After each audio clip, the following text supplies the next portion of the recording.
After leaving Great Falls, we cross the Missouri River into Black Eagle, far from the last time we see this grand, beautiful waterway. The first stop is Carter, to take the free car ferry that is operated by the state before eating breakfast in and exploring Fort Benton. Later we will join US Route 2, which runs parallel to the Canadian border from Seattle all the way to the Mackinac Bridge in Michigan. The most interesting stop of the day is St. Marie, an old decommissioned Air Force base that has been mostly abandoned for decades. Afterwards, we zig and zag our way back to the Yellowstone River, which flows through our destination in Sydney in far eastern Montana.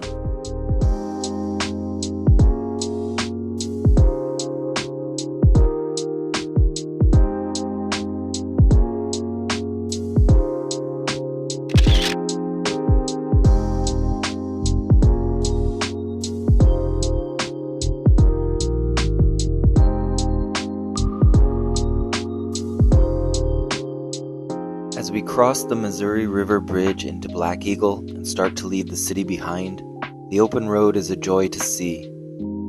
After 2 full days at busy national parks, it is exhilarating to be in northern Montana and seemingly on our own for most of the day.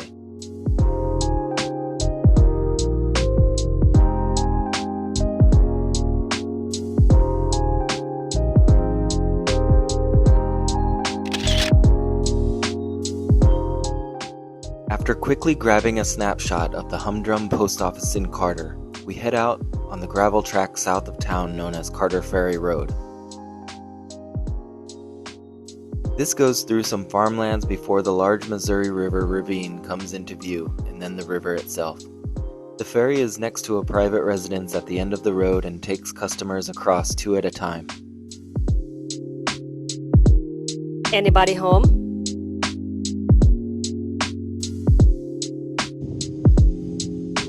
Carter Ferry is closed today. Unfortunately, on this day, no one was around to operate it, so after enjoying the scenery of the river, we had to retrace our drive back to Carter and get to Fort Benton on the highway, instead of on more dirt roads south of the river.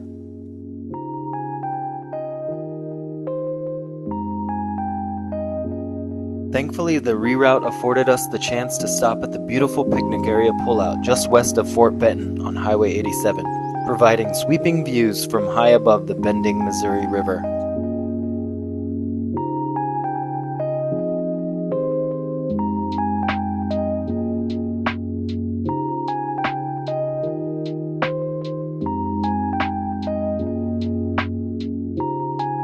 With good services and delicious breakfasts, Fort Benton makes a good stop. The town's old bridge has been converted to a pedestrian park and makes an excellent stroll over the Missouri River. You can bring a picnic to enjoy at one of the tables or just enjoy the water streaming past with views of the Front Street buildings in the background.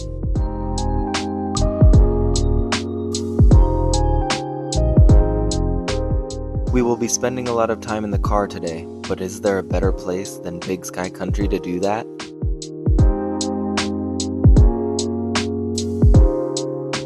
Ew! Oh man, we just cleaned our windshield.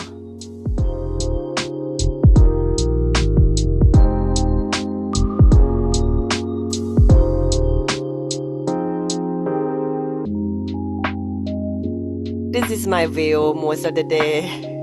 Sorry, Jared. I've never driven a place with so many bugs. Sometimes people will get wide eyes and their mouth will open a little bit when we tell them the amount of post offices we stop at daily. The record is 55, by the way, on a day in West Virginia late last year.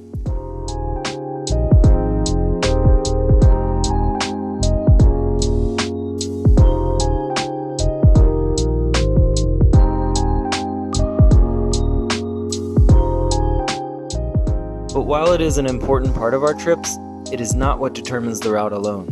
The first steps when I am building the route are scenic roads, the parks we want to visit, some roadside fun, and affordable places to spend each night. Then I will look for the grander or historic post offices and hopefully avoid cities on long road trips like this, the traffic of which sucks the life right out of you.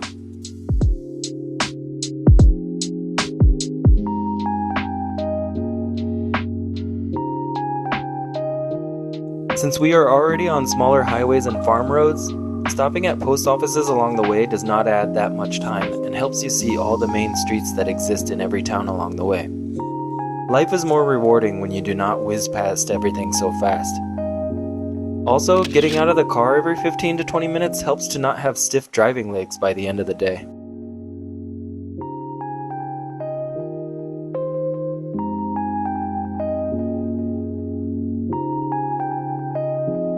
Montana seems to have a lot of towns in its north named for much bigger and more well-known places. Today, in quick succession, we pass through Zurich and Haarlem. Here we are in Malta right now, and eventually we will come to Glasgow, which has a beautiful New Deal post office.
After we visit Glasgow, we will turn north on Montana Highway 24, which heads up to the Canadian border and turns into Saskatchewan Highway 2.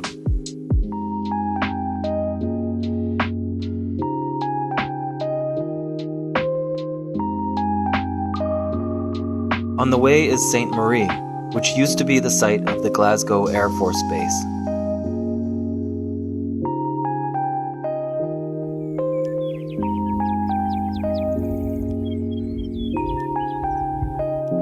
This base was eventually decommissioned in 1976, and all the on-base housing was put on the market for private sale.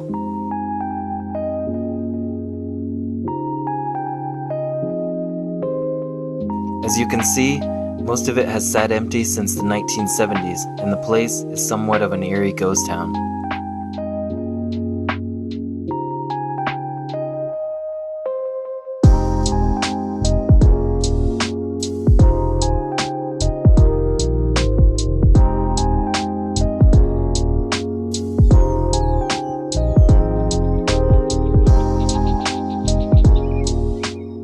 Many homes were purchased by salvage companies who came in and cleaned the places of everything of value, so even renovation is basically out of the question at this point.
Wolf Point is the final place we see the Missouri River for the night.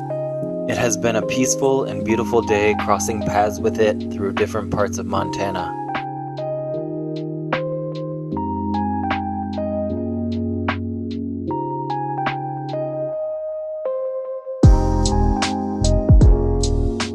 After Vita, we switch to secondary Highway 254 to get to Ritchie, a dirt road that is in pretty good shape and offers incredible solitude and scenery.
The final stretch after Ritchie is a smooth glide into Sydney on Montana 200 as the sun goes down to the northwest.